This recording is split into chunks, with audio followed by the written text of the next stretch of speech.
ঘৰত ৰৈ থাকিব নোৱাৰিলে দৌৰি আহিলোঁ। ক'লেনো আহিছোঁ ভিডিঅ'টো চাওকচোন তেতিয়া গম পাব। আমি অধীৰ আগ্ৰহেৰে বাট চাই থকা অৱশেষত সেই দিনটো আহি পালেহি। এয়া আমি সকলোবোৰ অন্নপ্ৰসন্নৰ কাৰণে গৈ আছোঁ। অন্নপ্ৰসন্ননো কাৰ হয় আপোনালোকে ভিডিঅ'টো শেষৰলৈকে চালে গম পাব।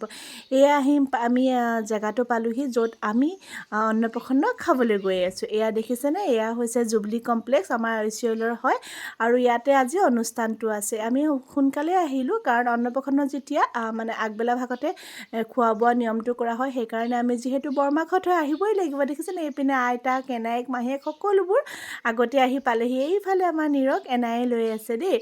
এইফালে কোন চিনি পাইছে নাই? যদি চিনি পাইছে এটা কমেণ্ট কৰি জনাব দেই। এইফালে মাকজনী, এয়া যেন পুতেকৰ অন্নপ্ৰসন্ন নহয় তাইৰহে বিয়া এনেকুৱা লাগিছে, ইমান ধুনীয়া লাগিছে। আৰু যিহেতু জেনেৰেল শ্বিফ্টৰ মানুহবোৰ 12টা বজাৰ আৰু 1টা বজালৈকে লাঞ্চ ব্ৰেক থাকে, সেইটো সময় খোৱাবোৰ যোগাৰ কৰিছিলে, তেখেতলোকে সেইটো সময়তে পাই গৈছিলহি। এয়া চাওকচোন সকলোবোৰ যা যোগাৰ কৰি থকা হৈছে। আইতাকৈ গোটেইবোৰ ঠিক ঠাক কৰিছে, চাকি বন্তি লগাইছে, ধূপ জ্বলাইছে। যিহেতু এইটো খুব পবিত্ৰ ক্ষণ হয় আৰু খুব ভাল লগা দিন হয়। এই দিনটো সকলোৰে শুভ হওক। যেতিয়া নেকি ল'ৰা ছোৱালী এটা মাকে জন্ম দিয়ে বা মাক বাপেকৰ কাৰণে কিমান আগ্ৰহৰ হয় এই দিনটো, হয়নে? প্ৰথম যেতিয়া আমাৰ অন্নমুঠি মুখত ল'ব, এই দিনটো সঁচাকৈ বহুত স্মৰণীয় হয়। আৰু স্মৰণীয় কৰি ৰাখিবৰ কাৰণে তেখেতলোকে ফটোগ্ৰাফাৰ আনিছিলে আৰু ময়ো মোৰ মোবাইলত সৰু সৰু ক্লিপ কিছুমান ৰাখি দিলোঁ, যাতে মোৰ এই দিনটো মোৰ ফেচবুকৰ সাঁচি পাতত ৰাখি থ'ব পাৰোঁ আৰু আপোনালোকৰ লগতো শ্বেয়াৰ কৰোঁ। আৰু সকলোবোৰ শুভ কাম আমাৰ অসমীয়া সমাজত উৰুলিয়ে আৰম্ভ কৰা হয়নে নহয়? আপোনালোকে এটা কমেণ্ট কৰি জনাবচোন।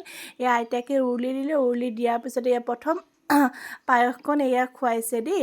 মমায়েকে নিয়মবোৰ কৰি ল'লে। মমায়েকৰ ক্লিপটো চাগে মোৰ এড কৰা নহ'লেই নেকি, থাকি গৈছিলে ভিডিঅ'টো দিবলৈ, যে 3-4 দিন হৈ গ'ল নাই অৱশেষত দি দিওঁ বোলো, মোৰ ভইচ অভাৰ দিবলৈ থাকি গৈছিলে। কেতিয়াবা থাকি যায় ন, এইকেইদিন যিহেতু এক্সাম পাইছে সেইবোৰ দৌৰি হৈ আছে। এয়া হৈছে জেঠাই, এয়া চাওকচোন, এয়া হৈছে মাহীয়েক দেই। আৰু লগতে ডাঙৰটো ল'ৰা মানে তজৰো আগদিনা বাৰ্থডে আছে, লগতে একেদিনাই কেক কাটিং কৰিছে। যিহেতু মাছ মাংস পনীৰ মিঠাই সকলোবোৰে যা যোগাৰ কৰা হয়, তথাপিওতো খুওৱা নহয় ন। এই পায়সকে সকলোৱে চেলেকাই দিছে জানে। এয়া দেখিছেনে, খুৱাই দিছোঁ আৰু আশীৰ্বাদ কৰিছোঁ জানেনে, সি ভাল মানুহ হওক, সুস্বাস্থ্যৰে ডাঙৰ হওক। আমাৰ খুব হেঁপাহৰ আৰু মৰমৰ হয়, কাৰণ এইটো সময়ত আমাৰ ইয়াৰ কলনীৰ কোনো সৰু বাচ্ছা নাই আৰু কাষৰ ঘৰৰে সি হয়নে, সেইকাৰণে আমাৰ কাৰণে খুব মৰমৰ।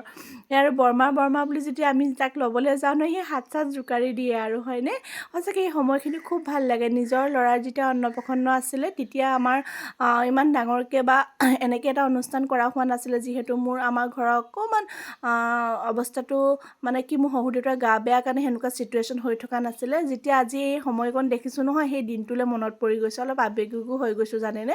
আৰু আপোনালোকৰ ঘৰত বাৰু এনেকুৱা অনুষ্ঠানবোৰ হ'লে কেনেকুৱা কি হয় আপোনালোকে জনাবচোন। এয়া আমাৰ কলনী সকলোবোৰ আহিছে, এয়া স্বৰ্ণবৌ, বাৰ্বিহঁত সকলোবোৰ, আৰু এইফালে সকলোৱে খাই আছে। খোৱাবোৰো অলপ ক্লিপ ৰখি থৈছোঁ। আৰু জানেই ন, সকলোৱে লগ হ'লে কথা বতৰা, ফটো উঠা এইবোৰে চলি থাকে হয়নে। কিন্তু এটা মানিব লাগিব দেই, ইমানেই লক্ষী ল'ৰা হয়, সি একো আমনি কৰা নাই। মাকক হওক বা বেলেগক হওক, সি ধুনীয়াকৈ সকলোখিনি বস্তু এনজয় কৰি আছে, চাই আছে। আজিৰ দিনটোত বুলি নহয় বাৰু, সি কেতিয়াও এনেকুৱা আমনি নকৰে আৰু আশা কৰোঁ এনেকেই সি ডাঙৰ হওক, মাকক একো আমনি নকৰাকৈ। যিহেতু আমি কোৱাৰ্টাৰত থাকোঁ হয়নে, একেবাৰে ছিংগল ফেমিলি হয়, সেইকাৰণে ল'ৰা ছোৱালী আমনি কৰিলে অকণমান দিগদাৰ হয় জানেনে, সকলোবোৰ চম্ভালিবৰ কাৰণে। কাৰণ হাজবেণ্ডৰ খানা বনোৱা, ঘৰুৱা কাম সকলোবোৰ কৰিব লাগে। এয়া হৈছে আইতাক আৰু এনাইক। আমি বাহিৰলৈ ওলাই আহিলোঁ বোলো আহকচোন অকণমান আপোনালোকৰ লগতো ফটো উঠোঁ হয়নে। আইতাক আৰু এনাইকৰো কিমান ফূৰ্তি ন, নাতিৰ মানে অন্নপ্ৰসন্ন। আৰু এইফালে বৌ আহি পালেহি, আমি সেইকাৰণে বাহিৰলৈ আকৌ ওলাই গৈছোঁ। নাই বোলো এইটো সময়ত অকণমান মানুহৰ ভিৰ কম আছিলে, ফটো উঠি লওঁ। এইফালে আকৌ ফটোশ্বুট চলিয়ে আছে, মাকহঁতৰ লগত মানে জুমিহঁতৰ ফটোশ্বুট চলি আছে। আৰু আমি সেইকাৰণে ওলাই আহি দেখিছোঁ এইপিনে টিকলু এজনী চাওকচোন, ইমান মৰম লগা হয় তাই 2 মাহ নে 3 মাহ হৈছে, ইমান কিউট হয়। আৰু সেইকাৰণে আৰু জুবলি কমপ্লেক্সত এটা ভাল হয়, জেগাটো বহুত স্পেচিয়াছ হয়, ল'ৰা ছোৱালী খেলিবৰ কাৰণেও ভাল হয়। আমি যে হেঁপাহ পলাই ফটো উঠিলোঁ। আৰু এইফালে আমাৰ জীয়ৰী দুজনী আহিছে দেই, মানে আমাৰ ৰশ্মি আৰু আইমন। পাৰজাতে গৈ লৈ মেলি আনিলেগৈ। আৰু যিহেতু এতিয়া ফুলৰ ছিজন, এইফালে মালিয়ে কাম লাগি আছে। আৰু আমাৰ ইয়াত বহুত ধুনীয়াকৈ এটা ফ্লাৱাৰ ফেষ্টিভেল হয়, গাৰ্ডেনিং শ্ব' হয়, সেইকাৰণে জুবলি কমপ্লেক্সটো সেনেকৈ মানে ৰেডি কৰিছে আৰু ফুল চুলবোৰ ঠিক কৰিছে। আৰু এইফালে চাওকচোন হিৰ'গিতা। আৰু এইয়া খানাটো ভাবিছোঁ আপোনালোকক অলপ দেখাই দিওঁ, আপোনালোকে দেখিলেই গম পাব। এইফালে আছে জিৰা ৰাইচ, আৰু এইটো আছে বুটৰ দাইল, বেঙেনা ফ্ৰাই, পনীৰৰ তৰকাৰী, এইপিনে চিলি ফিছ, মটন, আৰু এইপিনে মিঠাই। খানাটো বহুত ধুনীয়া আছিলে। যদি ভিডিঅ'টো চাই ভাল পাইছে প্লিজ লাইক শ্বেয়াৰ কমেণ্ট কৰি দিব। আৰু সকলোবোৰ লগ হ'লে কিন্তু বৌহঁতে অহা অকণমান দেৰি হ'ল, সেইকাৰণে খোৱা ক্লিপো ৰাখিছোঁ। আৰু জানেই নহয় লগতে খোৱা হ'লে কথা বতৰা হ'লে কিমান অকণমান লেমলেমীয়া হয়নে? আপোনালোকৰো হয় চাগে ন? কাৰণ বন্ধু বান্ধৱবোৰ লগ হ'লে কথাৰ মহলাটো শেষেই নহয়। আৰু আপোনালোকে এনেকুৱা হয় নহয় এটা কমেণ্ট কৰি জনাব। যদি ভিডিঅ'টো দীঘলীয়া হয় আপোনালোকে চাই আমনি পাব পাৰে, কিন্তু তথাপিও ল'ৰাটোক আশীৰ্বাদ কৰিব। আৰু যদি ভিডিঅ'টো চাই ভাল পাইছে প্লিজ লাইক শ্বেয়াৰ কমেণ্ট কৰিব। আজিলৈ ইমানেই।